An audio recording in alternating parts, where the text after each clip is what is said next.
Hi guys, and welcome back for chapter 16. I wait until after the holiday break to take the machine into school. I have practiced with Mrs. V every single day of Christmas vacation, learning how to push the right buttons, how to switch smoothly from one level to another, how to make contractions. I had to figure out how to say isn't instead of is not, or there's instead of there is. It was hard. I kept messing up, but Mrs. V wouldn't let me quit.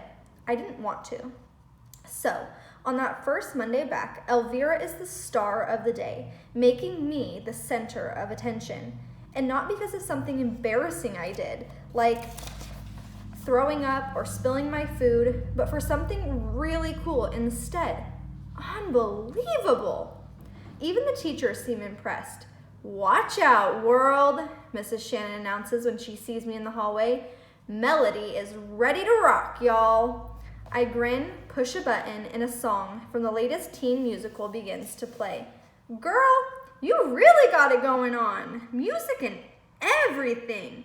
Mrs. Shannon starts sashaying down the hall in rhythm to my music. I crack up. In room H5, Maria is glued to me all morning.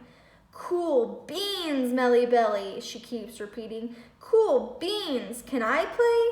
She wants to touch the glowing lights and shiny buttons, but Mrs. Shannon steps in and distracts her with a new computer game she's loaded on the classroom machine.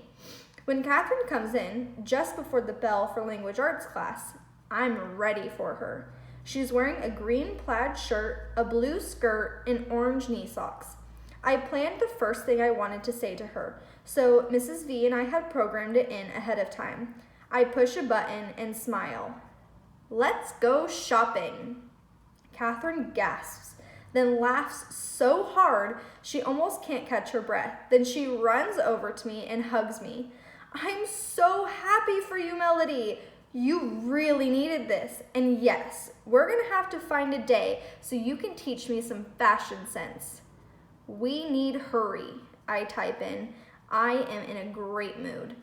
"You're a cold-hearted woman," Catherine declares, still laughing. "But for now, let's get you to your inclusion classes and show off this cool new machine." I shiver with excitement. When I roll into Miss Gordon's room, as usual, nobody looks up, except for Rose, who flashes me a smile. But then I turn the volume up real loud, and I push a button. "Hi, everybody. I have a new computer."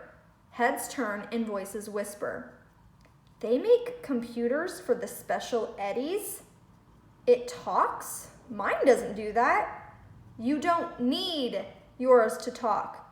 It sounds weird. So do you." What could she possibly have to say anyway? But Connor jumps up, his shaggy blonde hair flopping into his eyes, and says loudly, "That's awesome, Melody!" And because he's one of the popular kids, and probably the biggest and tallest kid in the 5th grade, I think because he gives his okay, the rest of the students decide to leave it alone. Well, most of them.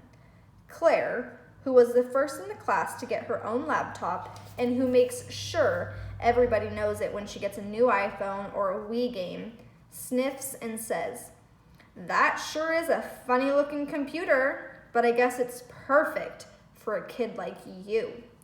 She and Molly exchange looks. I swear they think I am blind.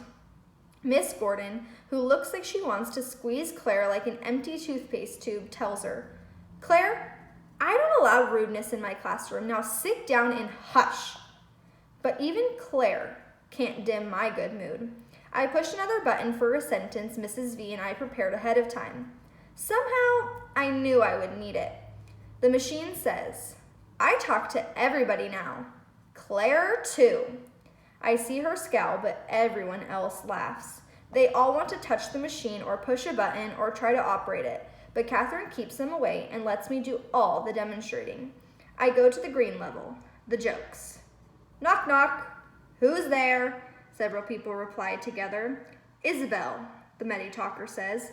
"Isabel who?" The kids surrounding me reply. "Isabel out of order? I had to knock." Everybody laughs at the silly joke with me. Even though my arms and legs flail out and I drool a little as I laugh, It is the first time in my entire life that I feel like I'm part of the group.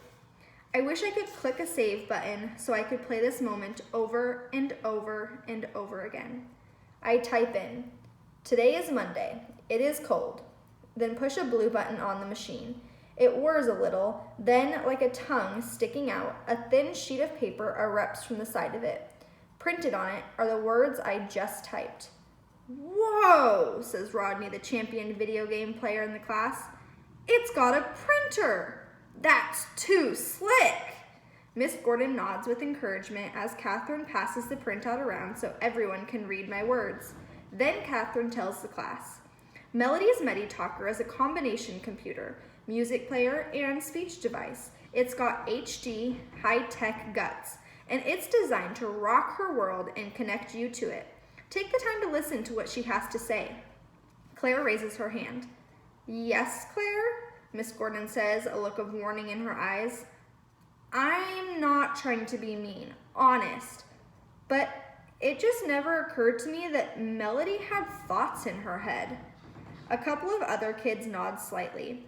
Miss Gordon doesn't raise her voice. Instead, she responds thoughtfully. "You've always been able to say whatever came to your mind, Claire, all of you, but Melody has been forced to be silent. She probably has mountains of stuff to say." "Yes, yes, yes," I make the machine say. I give Miss Gordon a smile of thanks. Then I show Rodney and Connor a video game that came with my MediTalker. I doubt if I'll ever be fast enough to play Space Soldiers, but it's nice to know it's there. Rodney could probably master it in a hot minute. Miss Gordon checks out the various levels and looks impressed. "What a huge vocabulary you have now, Melody," she says to me. "I know you feel like a ton of bricks have been lifted from you." I nod. "Way cold," the machine says loudly.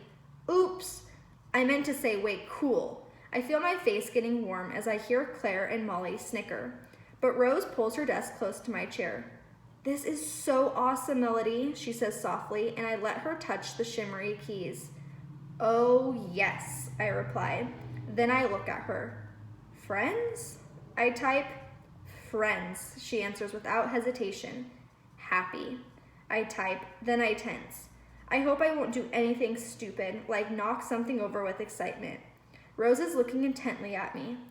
"I can't imagine what it must be like to have all my words stuck inside," she finally says.